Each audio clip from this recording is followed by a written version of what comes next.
Assalamualaikum warahmatullahi wabarakatuh. Selamat siang, Bapak Ibu peserta Konferensi Nasional Promosi Kesehatan dan Musyawarah Nasional PPPKMI ke-8. Perkenalkan, saya Alfi Mari Putu Aziza, salah satu mahasiswa Magister Kesehatan Masyarakat saat ini dengan minat promosi kesehatan dan ilmu perilaku di Universitas Airlangga, Surabaya.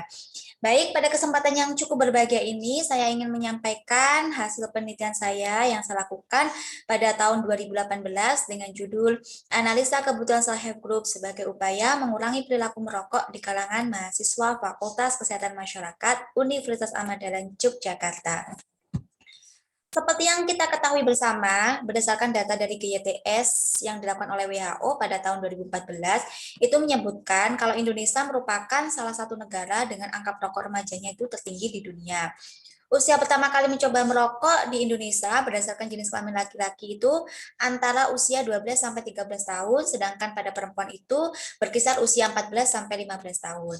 Dan dari 81,8% perokok yang berusia 13 sampai 15 tahun, itu ketika disurvei, mereka mengaku telah mencoba untuk berhenti merokok dalam waktu 12 bulan terakhir. Tapi dari jumlah tersebut hanya 24%-nya saja yang mereka itu mengaku mendapat pertolongan atau saran dari sebuah program atau tenaga profesional untuk berhenti merokok.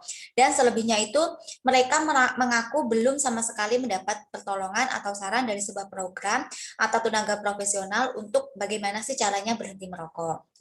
Nah, kemudian kita lihat fenomena perilaku merokok mahasiswa, di mana mahasiswa ini sebenarnya kan juga merupakan kelompok golongan remaja. Dan kalau kita lihat dari gambar ini, apa sih yang tergambar? Nah, ini yang tergambar adalah di mana seorang mahasiswa kesehatan masyarakat yang setiap hari terpapar informasi kesehatan dan mereka merupakan role model perubahan perilaku, justru menunjukkan perilaku yang kurang baik di mana mereka itu merokok di sekitar area kampus. Dan ini merupakan PR besar kita bersama sebagai seorang Kesmas, bagaimana caranya untuk menurunkan perilaku merokok di kalangan mahasiswa, terutama mahasiswa kesehatan masyarakat yang notabene merupakan seorang mahasiswa untuk perubahan perilaku kesehatan di masa yang akan datang. Kemudian karena berdasarkan GYTS tadi belum banyaknya metode atau mereka para remaja itu belum tahu cara untuk berhenti merokok. Nah, di sini saya ingin melakukan sebuah penelitian terkait metode self-help group. Metode self-help group ini merupakan kelompok bantuan mandiri yang isinya itu adalah orang-orang yang memiliki masalah yang sama, mereka ingin sama-sama menyelesaikan masalahnya, dan tujuannya adalah untuk meningkatkan atau menyelesaikan masalahnya itu secara bersama-sama. Metode self-help group sendiri bertujuan memberikan dukungan dan motivasi penyelesaian masalah anggotanya dengan cara berbagi informasi dalam meningkatkan kepedulian sesama anggota sehingga tercapai perasaan aman dan sejahtera karena mereka itu tidak merasa sendiri dalam menyelesaikan masalahnya. Kemudian motivasi itu sangat penting di dalam sebuah perubahan perilaku atau seseorang itu sangat membutuhkan yang namanya motivasi untuk perubahan perilaku, termasuk juga untuk perubahan perilaku merokok. Penelitian sebelumnya juga menyebutkan kalau misalkan motivasi yang tinggi untuk berhenti merokok itu akan menurunkan perilaku merokok. Tujuan dari penelitian ini yaitu menganalisa kebutuhan self-help group sebagai upaya mengurangi perilaku merokok di kalangan mahasiswa Fakultas Kesehatan Masyarakat Universitas Ahmad Dahlan Yogyakarta. Jenis penelitiannya adalah kualitatif dengan saya melakukan wawancara mendalam kepada sebanyak 6 mahasiswa Fakultas Kesehatan Masyarakat Universitas Ahmad Dahlan Yogyakarta yang terdiri dari 3 mahasiswa angkatan 2015 dan 3 mahasiswa angkatan 2016.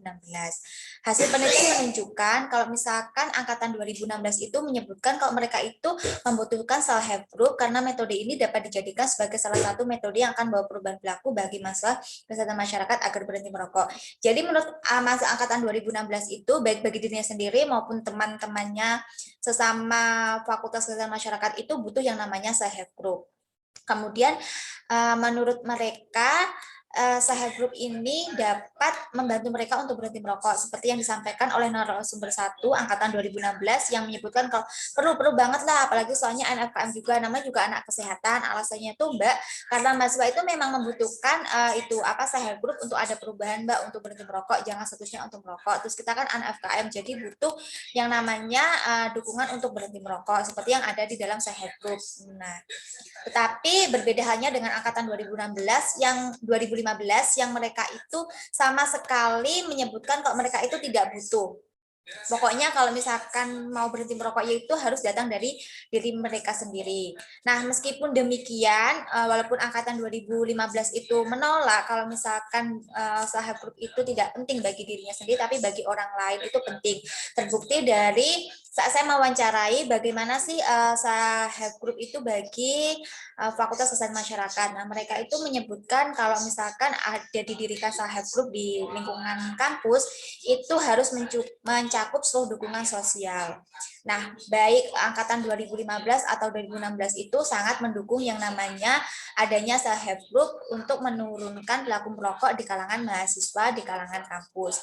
Nah, menurut mereka itu di dalam self-help group itu karena banyak adanya dukungan sehingga harapannya mahasiswa-mahasiswa ini akan merasa terbantu dengan adanya dukungan-dukungan yang mana mereka itu tidak semuanya bisa berhenti karena adanya faktor dari dalam dirinya sendiri, tapi kadang mereka juga membutuhkan yang namanya dukungan. Kemudian mereka menyebutkan kalau misalkan didirikan self-help group itu harus mencakup seluruh dukungan sosial di dalamnya, harus ada yang namanya dukungan emosional yang misalkan mencakup memberikan kepercayaan dan perhatian sama anggotanya seperti saling terbuka dan mendengarkan segala keluh kesah anggota sama satu lainnya, anggota satu sama lainnya.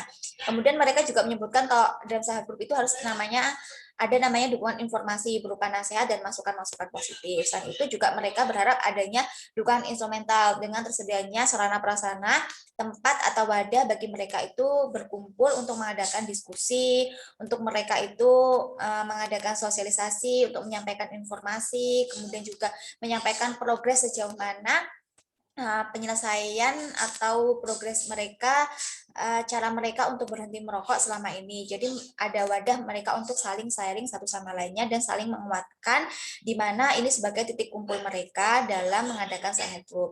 Kemudian juga mereka butuh yang namanya dukungan penilaian. Nah, dukungan penilaian ini diharapkan dapat meningkatkan semangat mereka yang sudah berhasil untuk berhenti merokok.